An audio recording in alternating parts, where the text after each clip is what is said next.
네, 안녕하십니까. 이 동영상은 국제통상 정책 11주차 첫 번째 영상입니다. 우리가 비관세 장벽에 대해서 얘기를 하고 있었죠. 그래서 거기에 대한 얘기를 마무리 짓는 영상이 아마 될 겁니다. 6월 12일부터 18일까지가 기말고사 기간으로 공지가 됐죠. 근데 본부에서 어, 따로 공지를 더 내려줘서 6월 8일부터 실시할 수 있게 돼 있어요. 그래서 아마 저도 이 강의를 대면 시험으로 신청해서 올렸거든요.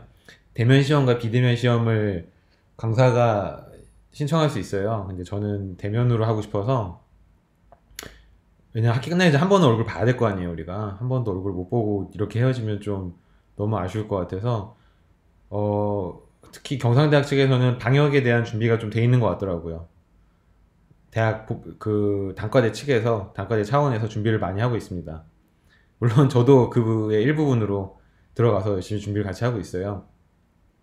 예를 들어서 우리 강의 같은 경우에는 사회적 거리두기를 이제 최대한 많이 해서 넓은 강의실에 이렇게 띄엄띄엄 앉아서 아마 시험을 치르게끔 하겠죠. 그리고 아마 기말고사 시험 기간이 우리 정규 수업 시간과 일치하지 않을 수도 있습니다. 근데 최대한 시험이 겹치지 않게 단과대 차원에서 아예 시험 시간표를 짜서 내려줄 거기 때문에 다른 수업과 겹칠 거라는 걱정은 하지 않으셔도 돼요. 어쨌든 중요한 건 비대면 중간고사를 봤지만 대면 기말고사를 볼 수 있는 확률이 생겼다. 한 번은 제 얼굴을 직접 보시고 이 강의를 끝낼 수 있을 가능성이 좀 생겼다. 그거를 말씀드리려고 하는 겁니다. 때문에 지난 비대면 시험처럼 뭔가 딴 거를 이용해서 시험을 칠 수는 아마 없을 거예요. 오픈북 안 하고 당연히 클로즈드 북을 하겠죠. 공부를 하셔야 됩니다. 거기에 대해서도 말씀을 드릴 게 있는데, 우리가 지금 이게 11주차 동영상을 제가 지금 제작하고 있거든요. 근데 6월 12일에 정상적으로 그 주에, 6월 12일, 18일 그 주에 기말고사를 친다 그러면 몇 주 안 남았어요. 그쵸? 3, 4주밖에 안 남았어요. 그래서 제가 15주차까지 강의를 올려드려야 돼요. 그 강의를 다 올려드리려면 제가 열심히 강의를 녹화해야겠죠. 최대한 많이 올려드리고, 또 학교 정책상 이번 학기는 특별히 기말고사를 본 이후에 6월 30일까지 보충 자료를 계속 올릴 수 있게 해놨어요. 그러니까 기말고사 범위에는 안 들어가더라도 그 이후에도 강의 자료가 계속 올라와서 강의에 대한 어떤 손실은 최소화할 수 있다. 그것도 알고 계시면 좋을 것 같습니다. 물론 이 동영상을 보시는 많은 분들이 오로지 시험 그리고 점수를 위해서만 하시는 분들이라는 건 저는 잘 알고 있어요. 그래서 아마 기말고사를 보시면 동영상을 안 보시겠죠? 뭐 출석 때문이라도 봐야 된다 싶으면 그냥 틀어놓고 딴짓 하시겠죠? 지금도 그런 분들 많이 계실 것 같지만. 아무튼 그렇습니다. 이 코로나 바이러스 때문에 이번 학기가 다 같이 엉망진창이 됐어요. 저도 그렇고 여러분들도 그렇고 아마 일상의 삶이 많은 부분이 영향을 받고 있을 겁니다. 그래도 방심의 끈을 놓으면 안 돼요. 아무리 지금 불편하고 힘들어도 개인 방역, 생활 속의 방역, 이거는 계속해서 끊임없이 실천을 해주셔야 됩니다. 아셨죠? 언제 우리가 일상생활로 돌아올 수 있을지 모르겠어요. 영원히 못 돌아올 수도 있다는 그런 뉴스를 최근에 봤습니다. 이번 코로나 바이러스 19은 백신을 만들기 굉장히 힘든 바이러스 구조를 가지고 있대요. 그래서 백신이 영원히 안 나올 수 있고, 그렇다면 지금과 같은 사회적 거리두기를 평생 실천할 수도 있는 그런 상황인 거죠. 되게 사이버 펑크적인 현실이 너무 빨리 도래한 것 같아서 좀 개인적으로는 굉장히 충격적으로 이 사태를 받아들이고 있습니다.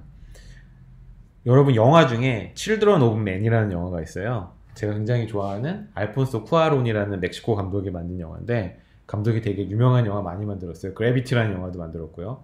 산드라 블록이 우주에서 길 잃어버리는 영화입니다. 굉장히 재밌게 봤고, 최근에 만든 영화 중에 가장 감명 깊게 봤던 로마라는 넷플릭스 영화도 그 사람이 만들었는데, 그분이 이제 세계적인 명성을 얻게 된 초기작이 Children of Men이라는 영화예요. 근미래의 얘기입니다. 모든 인류가 불임에 걸려버린 세상 얘기예요. 즉 아이가 더 이상 태어나지 않아요. 인류가 점점 소멸해 가는 거죠. 그러다 보니까 세기말적인 약간 디스토피아적인 아포칼립스적인 그런 분위기가 영화 내내 있어요. 왠지 그런 세상이 곧 올 것 같아서 이번 코로나 바이러스 19가 그런 세상을 좀 앞당기는 것 같아서 많이 불안합니다. 어쩌겠어요. 그런 세상이 오면 우리 같은 사람들은 뭐 당해야지, 뭐 죽어야지 어쩌겠어요. 근데 죽기 전까진 열심히 살아야 됩니다. 경제학 공부도 열심히 하시고 무역 전공 공부도 열심히 하시고 그렇게 사는 겁니다. 그렇게 살다가 뭐 바이러스를 인류가 이기지 못하면 다 같이 죽으면 되는 거고요. 뭐 걱정하실 필요는 없을 것 같아요. 우리가 비관세 장벽에 대한 얘기를 하고 있었어요. 근데 경제 비관세 장벽을 몇 가지 분석을 했습니다. 예를 들어서 쿼터도 분석했고요. 그 다음에 생산보조금, 그리고 수출보조금, 이런 여러 가지 종류의 비관세 장벽들이 있다. 이것들의 경제적인 효과가 대충 이런 식으로 분석이 되더라. 기본적인 후생 경제학적인 관점에서 분석을 했습니다. 그렇게 어려운 내용은 아니었어요. 근데 이제 이런 고리타분한 경제학 기반의 내용은 좀 집어치우고 실질적인 사례들을 한번 보도록 합시다. 그 전에 이제 상계관세라는 게 있다는 것 정도는 여러분들이 알고 계시면 좋을 것 같아서 적어놨어요. 한번 쭉 읽어보시면 됩니다. 상계관세는 이제 관세의 일종인데, 만약에 교역 상대국에서 보조금 지급을 통해서 그쪽 수출 기업들한테 여러 가지 혜택을 주는 게 조사 결과 명명백백히 드러났어요. 그러면은 수입국 입장에서는 손해를 봐야 되는 거잖아요. 근데 그게 싫을 경우 거기에 해당되는 손실 분만큼 상계 관세를 매겨서 보조금 지급의 효과를 상쇄할 수 있습니다. 이게 가능한 이유는 우리가 이제 우루과이 라운드라는 WTO 출범을 계기가 되는 그런 협정이 있잖아요. 거기서 보조금을 지급해서 인위적으로 상대 국가에게 손해를 미치는 정책은 불공정 무역에 해당한다라는 협정문이 있어요. 그런 조항이 있습니다. 때문에 이걸 상쇄시키기 위한 상계 관세는 그 수입국 입장에서는 정당하게 취할 수 있는 관세 정책의 일부분이다 라고 WTO에서 모든 WTO 참여한 100몇 개 국가들이 모두 다 인정을 했습니다. 그래서 상계 관세가 있다라는 거 알아주시면 되고, 우루과이 라운드에서 이제 보조금, 생산 보조금이나 수출 보조금 같은 보조금의 범위를 이렇게 정했어요. 여러 가지 단계가 있습니다. 레벨이 있어요, 보조금에도. 그래서 아예 WTO 이 협정문에 사인한 국가들 사이에서는 취할 수 없는 종류의 보조금이 있고, 그 다음에 조치가 가능한 보조금이 있고, 또 조치 불능 보조금이 있습니다. 여기서 조치라는 것은 보조금 조치가 아니라 보조금 지급에 대해서 상계관세를 조치할 수 있는 형태의 보조금이 있다는 말이에요. 그리고 조치 불능 보조금이란 저쪽에서 보조금을 부여해서 수출 기업들에게 혜택을 줬지만 그것이 정당하다는 것이 인정이 되어서 그 효과를 상쇄하기 위한 상계 관세 조치가 불가능하다고 판단되는, 국제통상법상 그런 식으로 판단되는 보조금도 있다는 겁니다. 그래서 이렇게 레벨이 나뉘어집니다. 그래서 이 페이지는 블랭크 페이지예요. 오른쪽에 빈칸이 있죠? 여러분들이 채우시면 됩니다. 관세와 수입 할당제와 생산 보조금을 칼럼을 나누시고 뭐 이런 식으로요.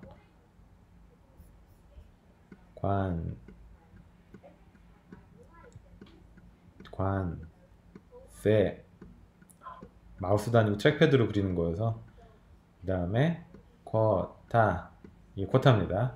그리고 생산 보조금, 서브시디, 이렇게 해서 칸을 나눠요. 그래서 여러분들이 국내 가격 효과에는 관세와 쿼타와 생산 보조금이 어떤 효과를 미치는지 한번 비교해서 적어보시고, 생산 소비 변동에는 즉 생산자와 소비자가 생산은 얼마만큼 국내 생산은 늘어나고 국내 소비는 어떻게 되는지에 대한 효과도 있잖아요. 그것도 관세, 쿼타, 생산 보조금이 어떻게 다른지, 어떤 차이점이 있는지 그것도 한번 적어보시고, 그 다음에 후생이 어디서 발생하고 누구로부터 발생하고 그 후생 손실분을 어떻게 측정하는지 한번 쭉 비교를 해보세요.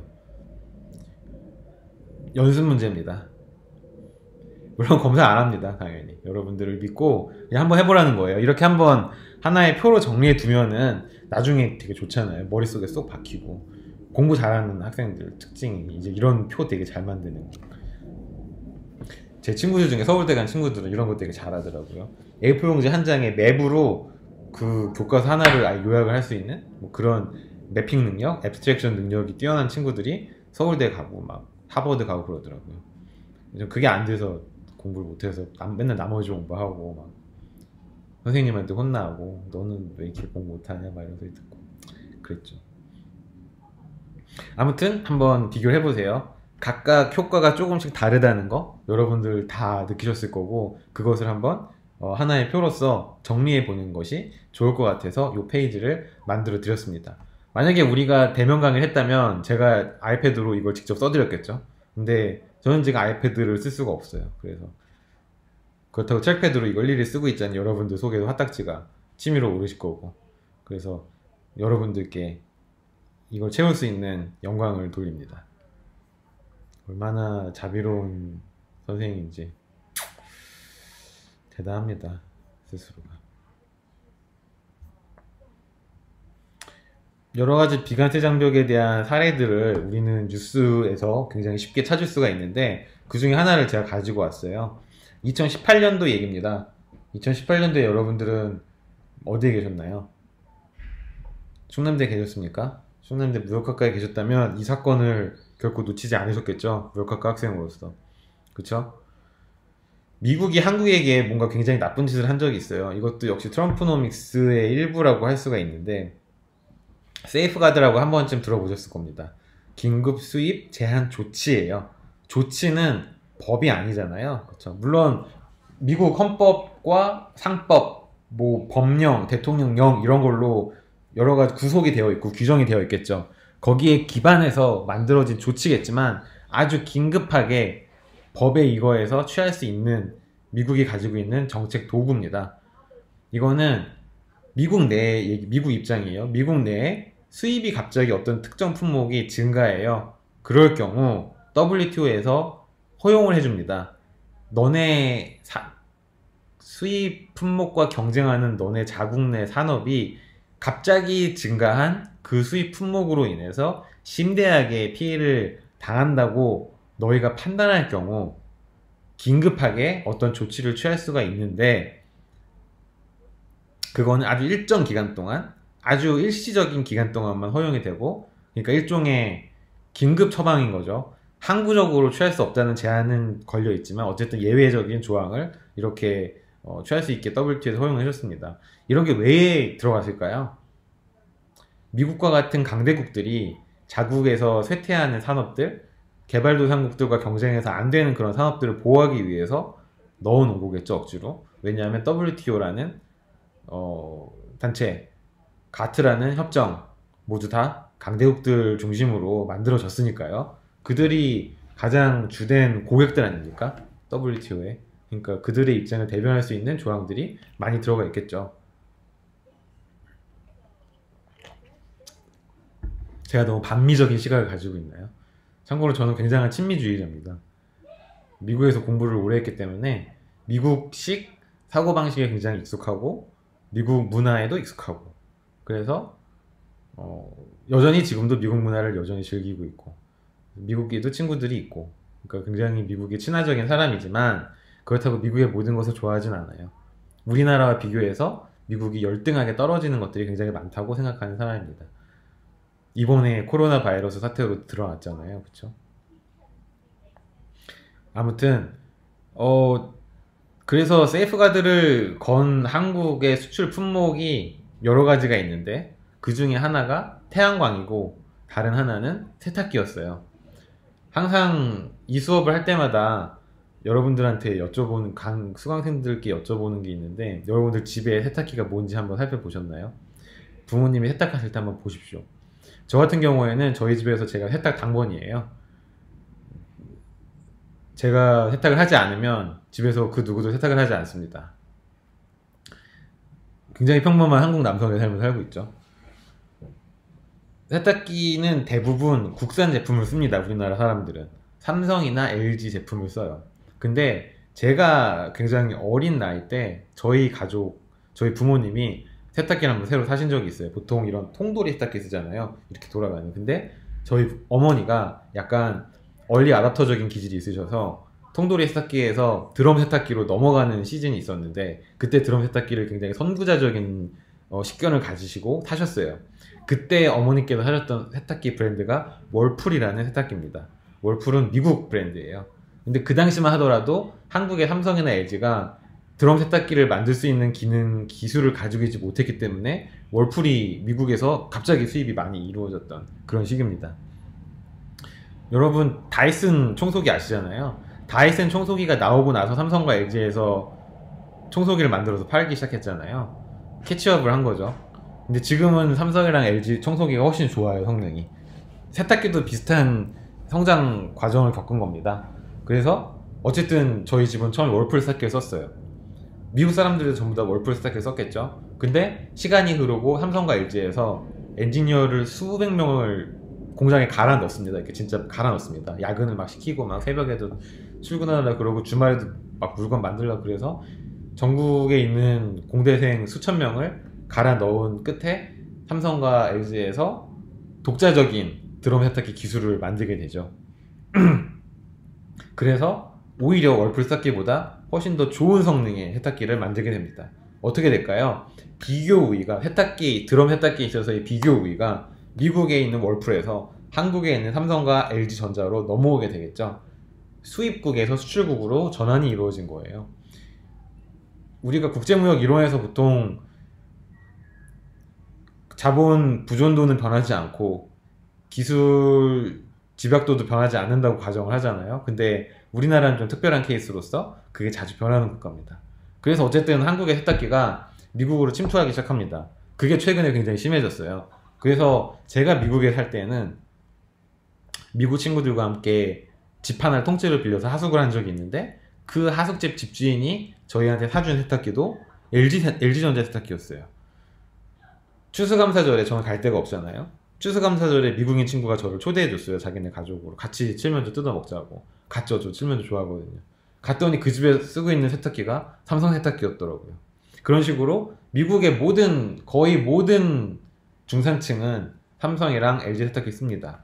왜냐하면 삼성과 LG의 세탁기가 훨씬 더 성능이 좋다는 걸 알기 때문이죠.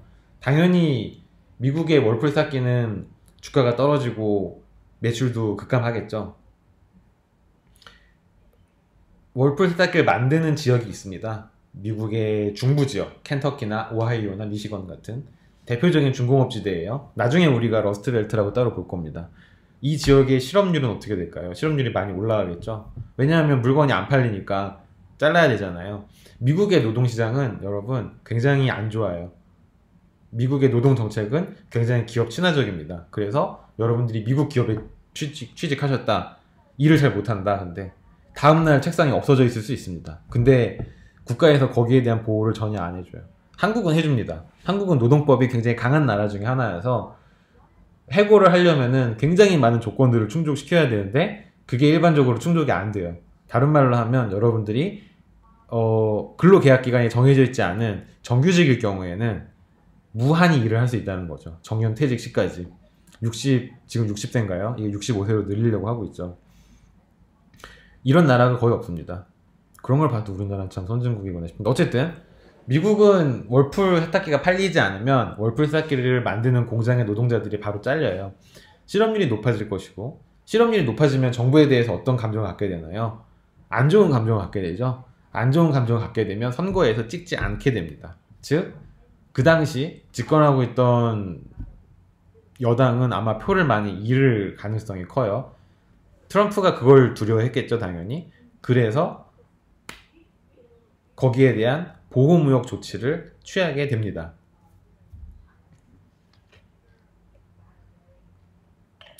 어떤 보호무역 조치를 취하냐 그러면, 세이프가드라는 것은 일정 쿼타예요. 일정 양까지는 관세를 굉장히 낮게 책정을 해요. 근데 일정 양 이상으로 한국의 세탁기를 수입할 경우에는 관세를 왕창 매겨버립니다. 당연히 일정 양 이상은 판매가 거의 되지 않겠죠. 그 결과 한국의 수출액이 전년 동기 대비 35% 정도 떨어졌대요. 여기에 대해서 LG전자, 삼성전자 어떻게 대응을 했을까요? 굉장히 현명하게 대응을 합니다. 우리나라가 많이 컸다라고 얘기할 수 있는 부분인데요. 한국에서 세탁기를 만들어서 미국으로 수출하는 게 아니라 아예 미국에서 미국 현지 공장을 만들어서 메이드 인 USA가 찍힌 세탁기를 만들어서 파는 거예요. 미국 현지 법인을 만들어 버리는 거죠. 삼성전자의 미국 법인은 국적이 한국이 아니라 미국입니다. LG전자의 미국 법인도 뭐 미국인 사장 안 쳐버리고 미국인 노동자들 고용해서 미국 알라바마나 미시시피에 공장 만들어서 팔면은 그거 100% 미국 제품이잖아요. LG의 기술이 들어갔지만 때문에 관세를 먹지 않고 물건을 팔 수 있는 거겠죠. 즉 중장기적으로는 그렇게 대응을 하고 단기적으로는 공장을 당장 만들어서 팔 수가 없으니 WTO에 제소해서 법적으로 시시비비를 가려보자 이렇게 대응을 하고 있습니다. 이게 한번 세이프가드가 걸리면은 거기에 대응해서 억울함을 호소하고 승소하는 데까지 몇 년이 걸려요. 한 4년? 5년이 걸린다고 알고 있습니다. 제가 국제통상법 전문가는 아니기 때문에 정확하진 않지만은 대충 그렇다고 알고 있어요. 이런 식으로 세탁기와 태양광에 대해서 세이프가드가 들어갔대요. 할당제 쿼터가 붙죠. 120만 대로 붙습니다. 첫 해 연도에는 120만 대까지 쿼터가 붙어서 쿼터 내에서는 관세가 20%예요. 근데 120만 대를 넘어가는 쿼터 외의 부분에서는 관세가 50%까지 늘어납니다. 부품 같은 경우에는 아예 이게 쿼터 내에서는 무관세였네요. 부품으로 수입할 때에는 완제품이 아니라. 그러니까 한국에서 부품을 만들어서 미국으로 들어와서 미국 공장에서 조립을 하는 거죠. 부품까지 미국에서 생산하면 너무 오래 걸리니까. 거기에 대해서 무관세였는데 5만 개, 7만 개, 9만 개 부품 이상 수입을 할 경우 관세를 굉장히 높게 매기게 이렇게 됐네요. 아까 말씀드렸듯이 세이프가드는 3년까지밖에 안 돼요. 최대. 근데 태양광은 왜 4년까지 이렇게 적혀있는지 모르겠네요. 제가 전문가가 아니라서 이런 건 잘 모른다고 배째고 넘어가겠습니다. 찾아보세요. 태양광도 쿼터 내와 쿼터 외, 즉 쿼터는 2.5, 이거 GW가 단위가 뭡니까 이게? 아무튼 이거 이상으로는 관세를 매긴다는 그런 얘기가 있네요. 왜 이렇게 됐냐? 2014년부터 미국 월풀과 또한 제너럴 일렉트릭이라고 미국의 어떤 삼성 같은 그런 데가 있어요. 물론 삼성만큼 품질이 좋지 않지만 이 두 미국 국적의 전자제품 제조 기업의 점유율은 점진적으로 하락했고 삼성과 LG의 점유율은 굉장히 가파르게 올라가고 있었네요. 여기에 대해서 미국 정부가 위협을 느꼈나 보죠. 그래서 세이프가드를 발동한 것으로 보입니다. 근데 월풀의 미국 세탁기 점유율이 38%가 넘는다는 것은 2016년에도 그렇게 낮지가 않네요. 근데 확실히 성능은 삼성과 LG가 좋은 것 같아요. 가전은 LG라는 말이 있습니다. 이게 제가 간접 광고하는 거 아니고요. LG가 가전을 잘 만든다라고 하는데 삼성도 요즘엔 되게 잘 만듭니다. 삼성과 LG의 가전제품에서의 성능 격차는 거의 없는 것 같아요. 제가 이번에 청소기를 다이슨에서 LG전자 걸로 바꿨거든요. 바꾸면서 3개 회사 제품을 다 이렇게 써봤어요. 근데 다이슨이 제일 떨어지고 제 기준으로는 안 빨려요. 석션 기능이 제일 안 돼요. 안 빨리고 삼성과 LG가 좋은데 저희는 물걸레 기능까지 있는 것을 원했기 때문에 LG전자 제품을 구입했습니다. 굉장히 이거 유튜브 무슨 제품 리뷰처럼 지금 수업이 진행되고 있는데 그런 거 아니고요. 그렇습니다. 보시면 삼성전자와 LG전자의 세탁기 소비자 만족도가 월풀에 비해서 월등하게 높은 것을 아실 수 있죠. 소비자 만족도가 높으니까 당연히 수요가 증가하는 거예요. 아주 당연한 얘기고요. 여기에 대해서 미국 정부가 이렇게 미국 소비자들은 삼성과 LG 제품을 좋아하는데 미국 정부는 미국 국적 기업인 월풀과 GE의 생산량을 일정하게 유지시켜주기 위해서 관세를 매긴 거잖아요. 여기서 이제 여러분들은 배우셨으니까 어떤 생각이 들겠어요? 인위적으로 삼성전자, LG전자 제품의 가격을 관세를 통해서 높여버렸으니 혹은 쿼터를 통해서 제품 수량을 제한해버렸으니 소비자들의 후생은 감소하겠구나. 소비자 후생의 감소분은 바로 삼성전자, LG전자를 이렇게 좋아하는 소비자들이 같은 가격으로 이 제품을 못 사는 데서부터 후생의 손실분이 발생하겠구나. 이런 걸 이제 여러분들은 머릿속으로 이미 다 직관적으로 알고 계신 거잖아요. 그쵸? 이 테이블 하나 딱 보는 것만으로. 대단하십니다. 하나를 알려드리면 열을 아는 학생분들이신 것 같아요.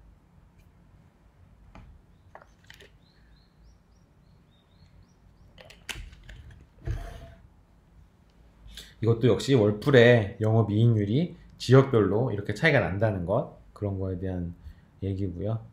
마지막으로 살펴볼 건 덤핑인데, 덤핑은 아마 여러분들이 저보다 더 잘 하실 겁니다. 전자무역 시간이라든지 아니면 뭐 물류 관련 수업 시간에 덤핑에 대한 얘기 많이 들으셨을 거예요. 덤핑의 정의는 첫 줄과 같습니다. 자국에서 정상적인 시장 원리에 의해서 거래가 될 경우 결정되는 균형 가격이 있잖아요. 이 가격보다 낮은 가격으로 해외 시장으로 판매하는 거예요. 여러 가지 어떤 장치들을 쓰든지, 아니면 기업 입장에서도 덤핑을 할 수 있겠죠. 국가 입장에서 덤핑을 할 수가 있을 거고요.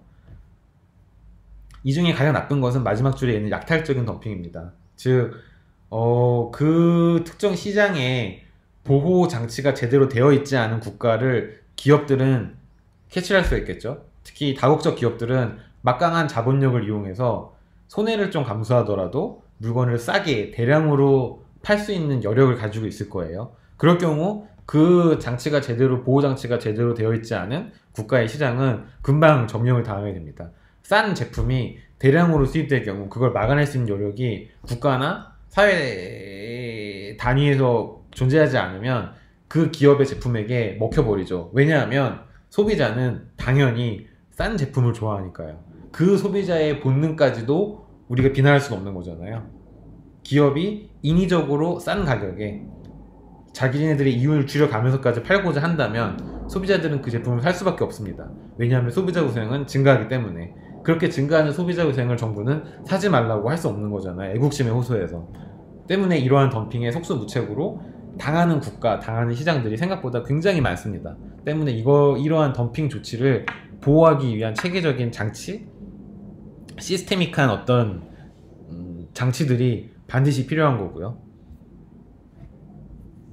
그래서 반덤핑 관세라는 게 있죠. 저쪽에서 덤핑을 해서 물건을 싸게 팔면 정상 가격보다 싸게 판 이 차익만큼을 다시 관세로 상쇄시켜 버리는 거예요. 이 반덤핑 관세와 덤핑 간의 싸움은 굉장히 치열하게 진행이 되고 있고, 언제부터 진행이 됐냐 그러면 1995년 WTO가 출범한 이후부터 지금까지도 이 덤핑과 반덤핑 관세 사이에서의 치열한 법적인 다툼, 치열한 정책적인 어떤 치고 빠지는 그런 싸움들은 계속해서 벌어지고 있는 중입니다. 뉴스에도 그래서 굉장히 많이 나오는 얘기죠. 덤핑이라는 말은. 저도 덤핑이라는 말을 국민학교 시절, 중학교 시절부터 들어봤어요. 참고로 저는 국민학교 졸업했습니다. 여러분들과 차원이 다른 삶을 살았죠. 덤핑이 영어 덤플링과 비슷하잖아요. 만두. 그래서 개인적으로는 굉장히 친근하게 생각하는 단어인데, 사실 이 덤핑의 경제학적인 의미는 그렇게 친근하진 않습니다.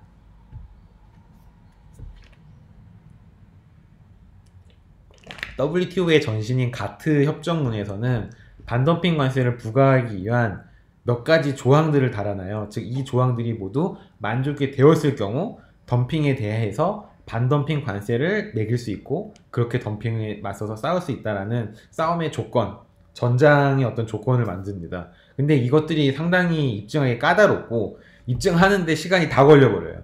즉, 국제재판소 가서 이것이 덤핑입니다 라고 인정을 받기까지 1년, 2년, 3년이 걸리는데, 그 시간 동안에 시장은 다 먹혀버리죠. 이미 소비자들의 취향은 빠르게 변하니까요. 그래서 덤핑에 정부가 조직적으로 대응하는 것이 생각보다 쉽지 않다고들 많이 말씀을 하십니다. 우리가 배운 보호무역주의 수단으로서 반덤핑 관세 혹은 다른 다양한 반덤핑 조치들을 생각해 볼 수가 있어요. 몇 가지 배경들을 생각해 볼 수 있습니다. 일부러 세부적인 설명은 안 적어놨는데요. 여러분도 한번 생각해 보시라고. 이것도 일종의 연습 문제 같은 그런 거죠. 첫 번째로 뭐가 있을까요? 덤핑에 대해서 반덤핑 관세를 부과한다. 이것도 관세잖아요. 근데 일반적으로 관세를 부과하면 국제적인 비난이 굉장히 많이 들어옵니다. 너 왜 보호무역주의 취하냐? 너 왜 세계화에 반발하지? 너 왜 벽을 치니? 라고 비난을 받죠. 근데 덤핑이라는 나쁜 놈에 대응하는 나쁜 짓이기 때문에 국제적인 비난이 생각보다 덜 올 수 있습니다. 그리고 반덤핑 관세는 신속하게 취해야 되는 것이 굉장히 크리티컬한 부분이기 때문에 정책 운용이 굉장히 간결하게 진행되는 특징이 있어요. 그리고 얘네가 덤핑을 하고 있습니다라고 국제재판소에 제소를 하는 것만으로도 소비자들에게 혹은 다른 경제 주체들에게 어느 정도의 영향력을 미칠 수 있다는 그런 효과도 있고요. 예를 들어서 국가가 제소를 하는 것만으로도 홍보 효과가 있는 거죠. 나중에 우리가 살펴볼 겁니다. 중국과 일본 간의 센카쿠 열도를 놓고 벌였던 휘토류 싸움 뭐 이런 것들을 통해서 덤핑이라는 것 혹은 어떤 국제재판소에 제소를 하는 것만으로도 여론을 움직일 수 있는, 그래서 경제적인 어떤 정책으로서의 효과를 발휘할 수 있는 그런 게 있다라는 것을 우리가 알 수 있겠죠. 뭐 이런 얘기들을 하고 있습니다. 덤핑에 대해서는. 여기까지 잘 이해가 되시나요? 우리 30분이 지났는데 비관식 장벽 페이지가 10페이지밖에 안 남았으니까 그냥 한 번에 쭉 갑시다. 1시간을 이걸로 채울 수 있을까요? 제 머리가 좀 변한 것 같지 않습니까, 여러분? 오늘 머리하고 왔거든요. 파마하고 왔습니다. 남자 학생분들은 잘 기억하십시오. 제가 이렇게 얘기하기 전에 먼저 어머 너 머리 했니? 라고 얘기를 해줘야 됩니다. 그것이 생존의 팁이죠. 여자친구가 가르마를 뭐 1cm만 바꿨다. 그래도 다 캐치해주고 얘기해줘야 돼요. 그게 피곤해서 어떻게 삽니까? 이렇게 생각하시면 안 됩니다. 나중에 다 돌아옵니다. 베네핏으로. 제가 결혼을 할 수 있었던 이유죠. 나중에 제가 시간이 좀 지나서 교양 과목 하게 되면 꼭 사랑과 그 뭐죠? 교양 과목 있잖아요. 뭐 사랑의 경제학 뭐 그런 거 있잖아요. 그거 꼭 한번 해보고 싶어요.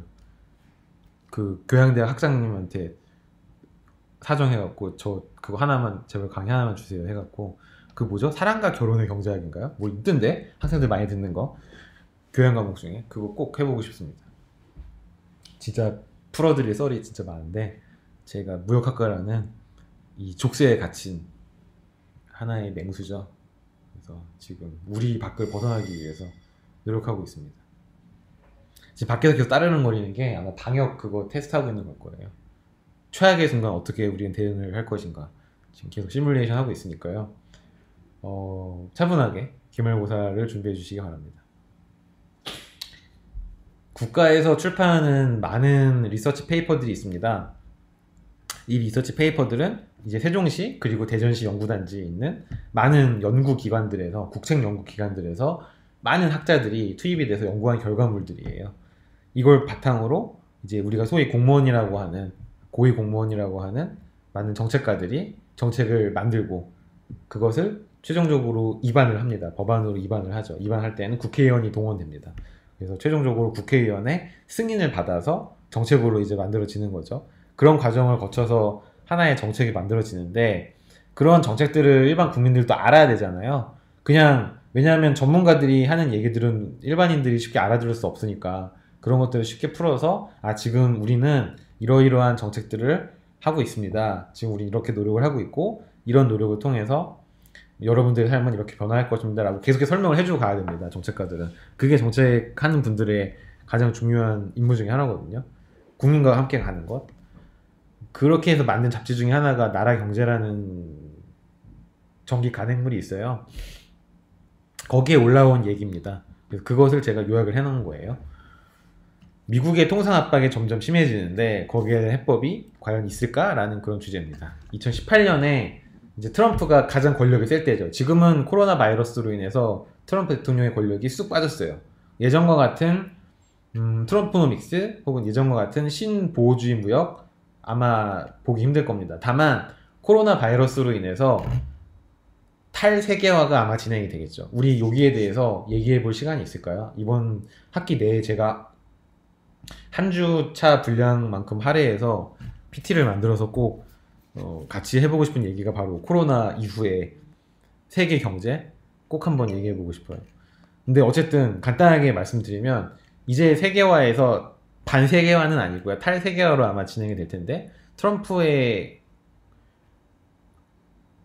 주도했던 블록화, 지역화 이것과는 아마 계획을 조금 미묘하게 달리하는 그런 게 있을 거예요.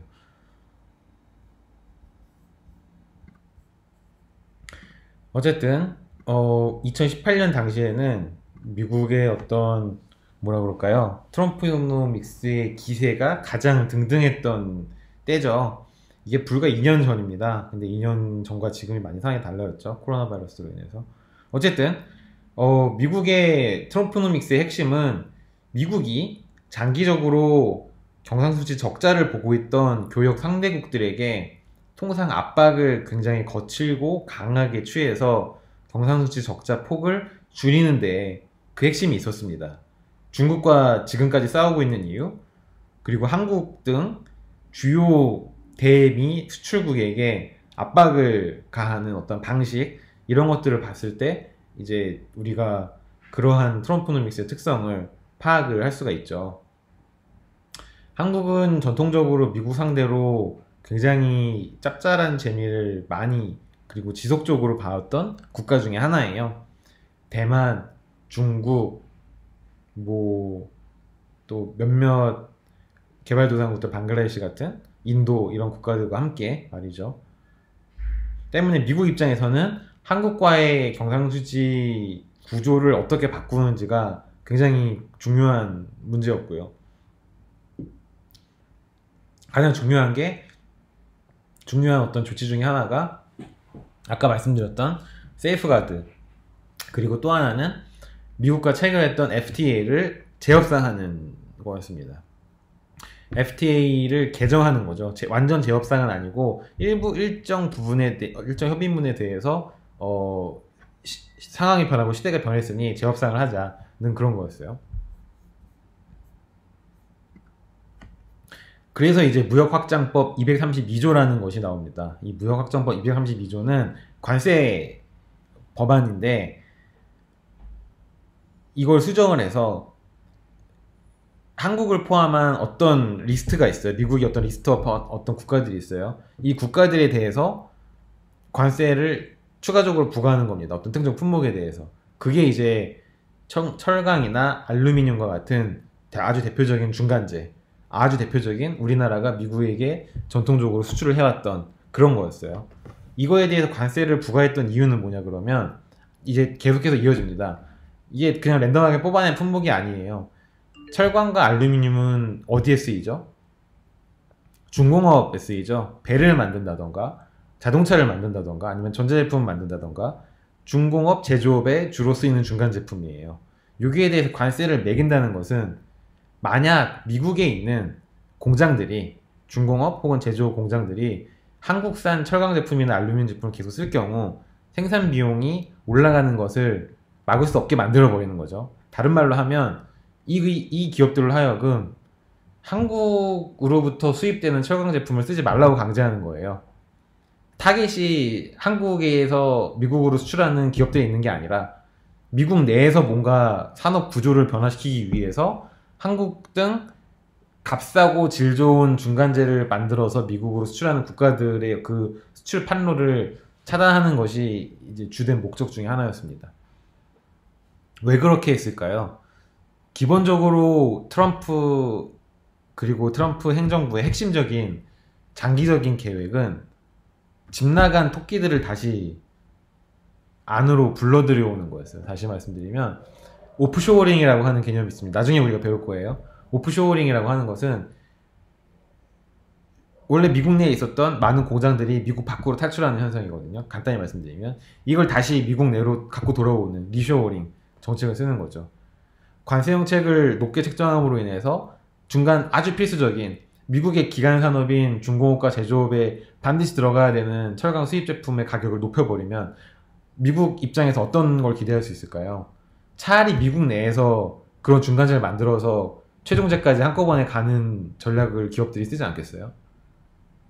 왜냐하면 수입해서 쓰는 건 너무 비싸니까 그냥 미국으로 들어가 버리는 거예요, 다시. 즉 밖으로 나갔던 미국 기간산업 관련 기업들이 전부 다 다시 미국 내로 돌아오는 것을 미국 정부는 노리고 있었기 때문에 이런 정책을 실시한 겁니다. 그걸 이제 리쇼어링이라고 하는 정책이고, 중간재부터 최종재까지 모두 미국 안에서, 미국이라는 하나의 거대한 컨테이너 벨트 안에서 다시 이 모든 과정이, 이 모든 생산 공정이 이루어지게끔 하는 것이 트럼프가 노리고 있던 정책 중에 하나였고, 그것이 트럼프노믹스의 핵심 전략인 거죠. 그런 배경 하에서 이런 통상 정책이 나온 겁니다. 왜냐하면 더 궁극적으로 파고 들어가면 그렇게 해서 리쇼어링으로 인해서 다시 리바이벌을 시킬 수 있는 미국 내 특정 지역이 있겠죠. 왜냐면 미국은 너무 땅덩어리가 넓으니까. 실리콘밸리가 혜택을 볼까요? 안 봐요. 실리콘밸리가 어차피 최첨단 ICT 기업들만 입주했기 때문에 애플이나 구글이나 ABC나 이런 게, 알파벳이나, ABC는 뭡니까? 알파벳이나 이런 것들이 들어와 있기 때문에 철강이랑 거의 상관없어요. 뉴욕 같은 동부 해안 주들이 혜택을 볼까요? 거기도 거의 안 봐요. 왜냐하면 뉴욕 맨하튼은 뭐가 있습니까? 월스트리트이 있죠. 거기는 금융산업 하는 데고, 미국 남부는 뭐 하는 데입니까? 옥수수는 중국 내륙이고요. 뭐 하는 데, 뭐 쌀, 밀, 뭐 오렌지, 우리 플로리다 오렌지 주스 많이 먹잖아요. 뭐 그런 거 하는데 상관없어요. 철강이랑 상관이 있는 주들이 딱 있습니다. 공장제들이 있어요. 켄터키, 오하이오, 미시간, 뭐 미네소타, 뭐 이런데. 미국의 동부도 아니요, 그렇다고 서부도 아닌, 기후는 나쁘고 춥고 덥고 사람들은 많이 배우지 못해서 레드넥이라고 하는 못 배운 저학력, 언스킬드 레이버, 미숙련 노동자들이 넘쳐나고, 근데 그러니까 포드나 뭐 쉐브롤레, 쉐비 이런 자동차 공장들이 있는데 있잖아요. 디트로이트 이런 미시간. 못 배운 백인들이 컨테이너 벨트에서 단순 노동하는. 근데 다 어디로 뺏겼습니까? 중국으로 다 뺏겼죠. 베트남으로 뺏기고 인도로 뺏기고 다 실업자가 됐어요. 그 기업들이. 이제 그래서 나온 책이, 제가 작년에 되게 재밌게 읽었던 제임스 빌 이야기라는 책이 있거든요.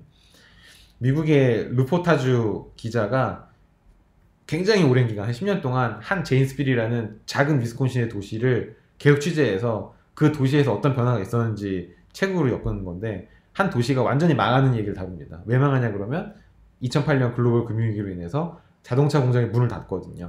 자동차 공장이 문을 닫으면서 자동차 공장에서 일했던 그 제임스빌 주민들이 모두 해고를 당하는데, 이 자동차 공장이 없으면 제임스빌이라는 도시 자체가 아예 없어져 버리는 그런 작은 도시인 거죠. 이런 도시들이 많이 삼포에 있는, 분포에 있는 그런 주들이 있습니다. 그 주들이 아마 주로 혜택을 보겠죠. 이러한 통생 정책으로 인해서. 왜 그게 중요하냐? 이 주들이 하필이면 가장 미국 내에서 대표적인 스윙 스테이트라고 하는 주들입니다. 스윙 스테이트는 뭐냐 그러면 충청도 같은 데예요. 대전 같은 데죠. 이번 선거에서는 여당 찍고 다음 선거에서는 야당 찍고, 진보도 아니고 보수도 아니고, 그냥 그때그때마다 나쁜 말로 하면 시류에 영합하고, 좋은 말로 하면 중립을 딱 지켜서, 중도를 지켜서 어느 한쪽으로 치우치지 않는 정치적 성향을 가지고 있는 지역, 그걸 이제 스윙 스테이트라 그러고, 우리나라는 대표적인 스윙 스테이트이 충청도입니다. 충청북도는 좀 보수적이고 충청남도가 아주 대표적인 스윙 스테이트죠. 이번에는 전부 다 여당을 찍었더라고요. 대전 같은 경우에는. 근데 아마 다음 선거에서는 다를 수도 있어요.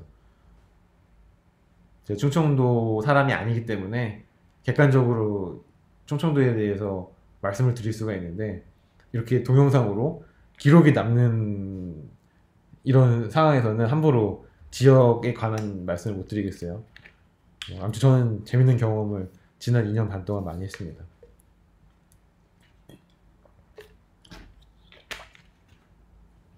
이게 왜 중요하냐? 트럼프는 지금 초선이잖아요. 미국은 4년 중임제입니다. 즉 4년 동안 대통령을 하고, 만약에 대통령 일을 잘 수행했다면 다시 선거를 해서 또 4년이라는 임기를 부여받습니다. 총 8년 동안 대통령을 할 수 있는 거예요. 근데 못하면 4년 만에 잘리는 거예요. 교체가 되는 거죠. 다른 당으로 넘어가는 거죠. 심지어 트럼프가 속한 공화당에서 트럼프가 대통령 후보로 안 나올 수도 있습니다. 물론 나왔지만요. 이게 중임제인데 트럼프 입장에서는 재선이 반드시 필요하잖아요. 왜냐하면 트럼프는 공화당 내에서 기반이 없어요. 한마디로 대중의 지지가 없으면 대통령이 다시 될 수가 없는 사람인데 지지를 얻자니 캘리포니아는 죽었다 깨어나도 무조건 민주당이에요. 뭐 조지아나 알라바마는 죽었다 깨어나도 반드시 공화당입니다. 거기는 후보들이 아예 유세도 안 가요. 무조건 공화당이기 때문에. 오바마 대통령이 대통령 될 때 흑인이잖아요. 근데 미국 남부 지역으로는 아예 유세를 한 번도 안 갔습니다. 흑인이 70% 이상인 지역인데도. 왜 그랬을까요? 거기는 오바마가 가서 무슨 짓을 하더라도 무조건 공화당을 찍거든요. 갈 필요가 없다는 거죠, 오바마 입장에서는. 때문에 미국 남부 지역에 사는 민주당 지지자들은 아예 투표를 하지 않습니다. 어차피 자기가 투표해봤자 자기 표는 사표가 되게 뻔하기 때문에. 아무튼 미국은 그렇게 이미 정치적인 성향이 완전히 픽스된 지역들이 거의 대부분입니다. 그게 50대 50이에요. 근데 매 선거 때마다 정치적인 성향이 바뀌는 주들이 있는데 그게 하필이면 중부 내륙에 있는 켄터키, 오하이오, 미시간, 미네소타 이런 데들이고 이런 데가 하필이면은 중공업 지역이고 하필이면 지난 몇십 년간 중국에게 공장을 빼앗겨서 쇠퇴 일로만 거듭하던 그런 주들이었다는 거죠. 트럼프가 이거를 꿰뚫어 본 거죠. 그래서 이 주들의 민심을 잡으면 내가 재선을 할 수 있겠구나. 근데 재선은 타임 스케줄이 또 정해져 있잖아요. 내년인가요? 올해인가요? 아무튼 정해져 있잖아요. 민심을 얻기 위해서는 2018년부터 작업을 들어가야 되는 거죠. 그래서 이러한 통상 정책이 이러한 배경하에 들어온 겁니다.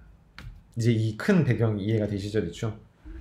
우리나라는 이러한 미국의 내부 사정을 모두 알고 있어야 한다는 강소국으로서의 어떤 좀 서름 같은 게 좀 있죠. 근데 잘만 대응하면은 충분히 레버리지 삼아서 이용해 먹을 수 있으니까 더 뭐 그게 나쁘다고만은 볼 수 없는 겁니다.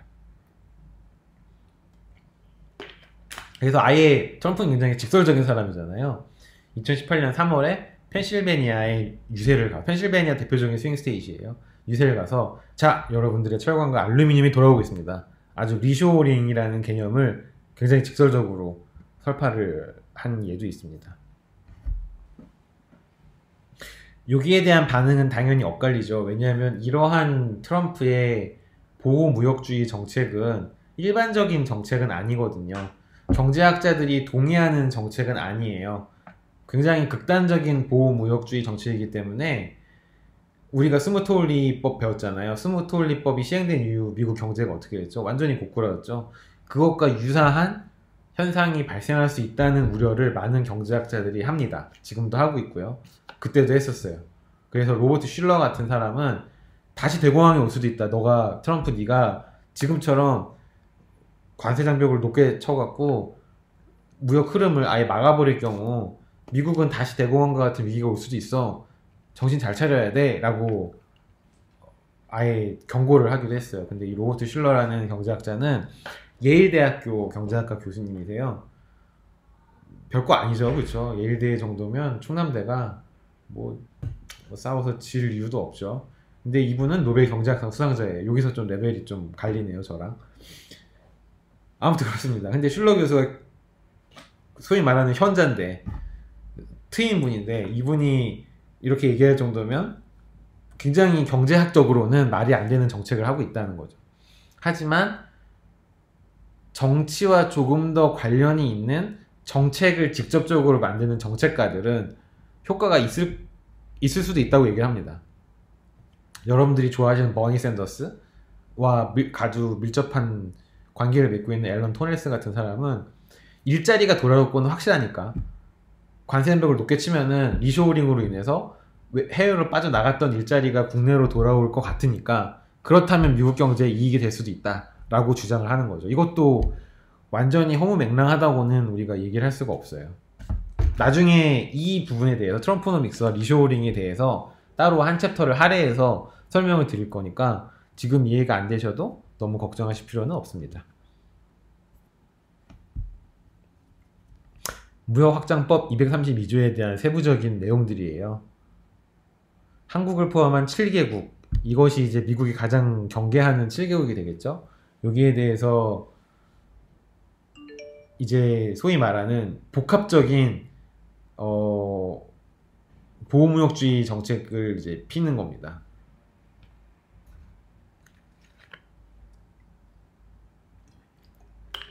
이 무역확장법 232조가 국제적으로 문제가 되었던 것은 이미 한국의 철강 제품에 대해서는 그 전 정권부터, 트럼프 전 정권부터 반덤핑 관세라든지 상계관세가 부과되고 있던 품목들이었어요. 이전 정부에서 우리나라 철강 제품이 지나치게 싸고, 지나치게 싼 이유는 보조금이, 정부로부터 보조금을 많이 받기 때문이고, 이런저런 이유를 통해서 이미 한국산 철강 수입 제품에 대해서 가격을 많이 정책적으로 높여놓은 상태였는데, 여기에 대해서 추가적으로 쿼터를 부과해서 쿼터 외의 철강 수입 제품에 대해서는 추가적인 관세를 부과하겠다는 거니까 중복 과세가 되는 거잖아요. 중복 과세는 제가 조세 전문가 아니지만은 조세 정의에 어긋난다고 알고 있습니다. 경제학과 분들은 저보다 더 잘 아시겠죠.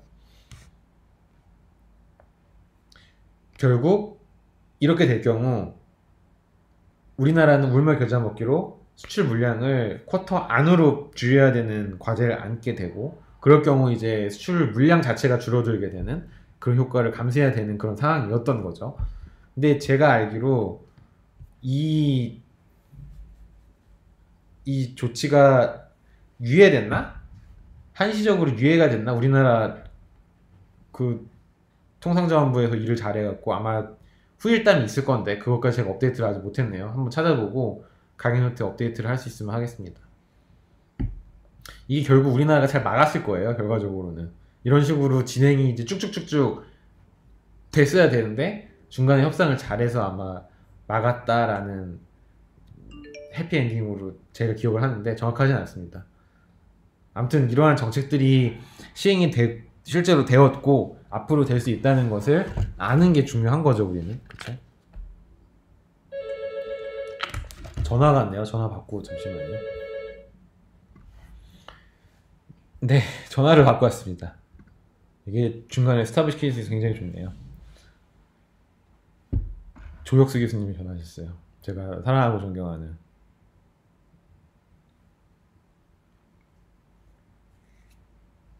아무튼 그렇습니다. 저 이제 러스트벨트에 대해서 구체적인 모양 한번 볼까요?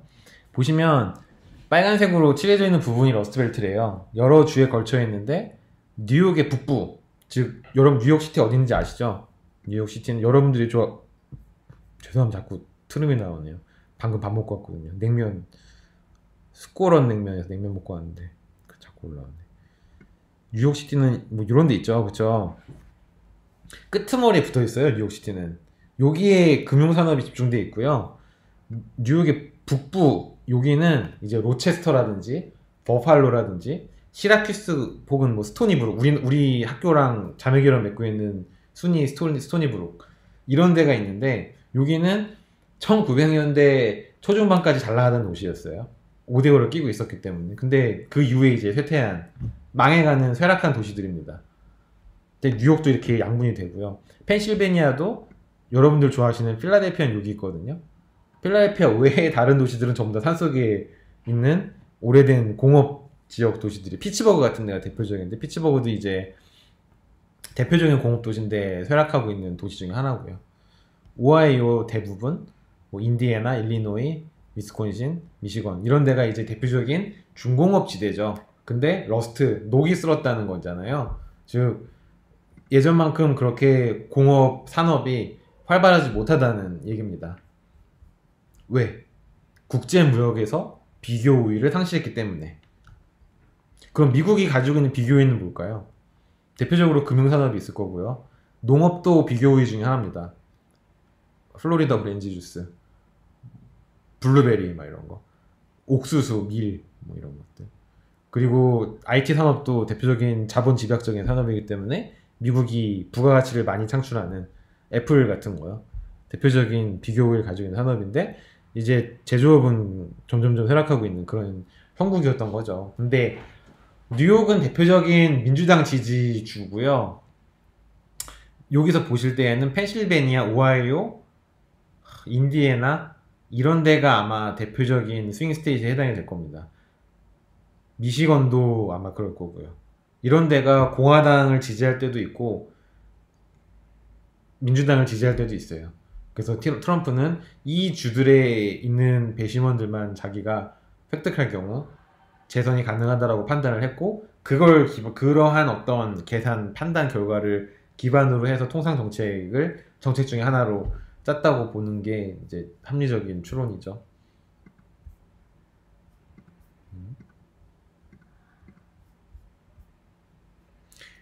그래서 뒤에 보면 녹이 쓴 공장이 있고 배 나온 백인 아저씨가 있잖아요. 이분이 이제 아주 대표적인 레드넥의 전형입니다. 레드넥은 레드, 빨갛다, 넥, 목이 빨간 사람 이런 뜻인데 목이 왜 빨갈까요? 이렇게 여러분 혹시 그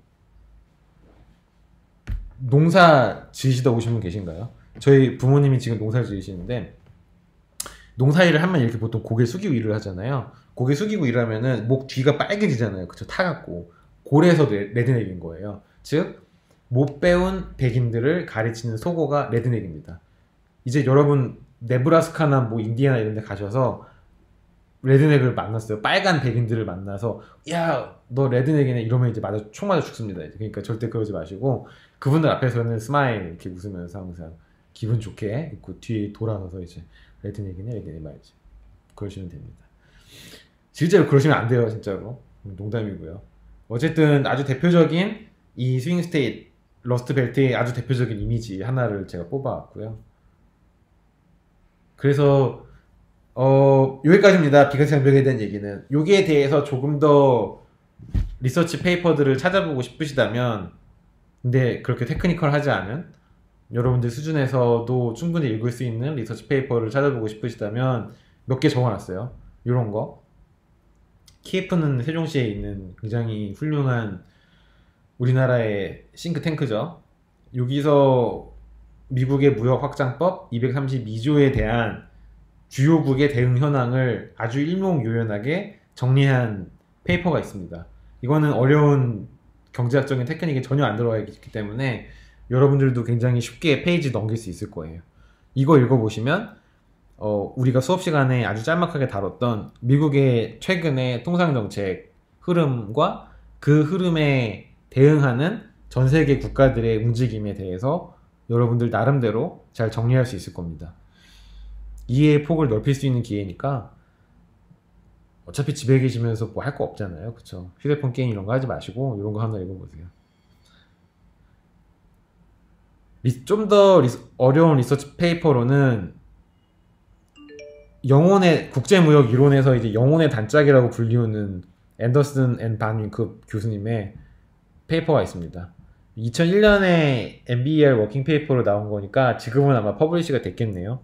근데 제가 가지고 있는 버전은 MBER 워킹 페이퍼 버전이어서 이걸로 소개를 해드렸는데 아마 우리 학교 도서 홈페이지에 검색하시면 PDF 버전을 구하실 수 있을 겁니다. 보더라는 건 무역 장벽을 뜻하는 거고요. 트레이드 앤 웰페어. 후생 보더, 즉 이 무역 장벽 효과가 세지면 세질수록 두 국가 간의 웰페어, 후생에는 어떤 영향을 주는지 아주 일목요연하게 잘 정리한 페이퍼입니다. 요걸 읽어보시면은 저 같은 허접한 사람이 얘기하는 것보다 훨씬 더 일목요연하게 잘 정리된 후생 경제학적인 트레이드 이펙트를 배우실 수 있을 거예요. 마지막으로 소개해드릴 페이퍼는 제가 역시 좋아하는 아미티 레딩 와인스타인이라는 교수님들의 페이퍼인데 2018년 미국이 실시한 관세 정책이 미치는 경제적인 효과를 정리한 겁니다. 근데 이 논문이 출판된 저널명이 굉장히 중요한데요. 저널 오브 이코노믹 퍼스펙티브죠. 이거는 경제학에서 하나의 연구 분야, 아주 작은 연구 분야를 정리한 페이퍼입니다. 근데 수학적인 분석을 최소화시키고 말로써만 이렇게 떠드는 특징을 가지고 있는 학술지 저널이에요. 즉 여러분들처럼 계량 분석이라든가 아니면 수리적인 부분에서 두려움을 느끼는 레벨이라면 저널 오브 이코노믹 퍼스펙티브에 실린 무역 관련 논문들을 읽어보시면 영어만 잘하시면 됩니다. 영어만 잘하시면 그렇게 읽는데 크게 어려움이 없을 거예요. 아마.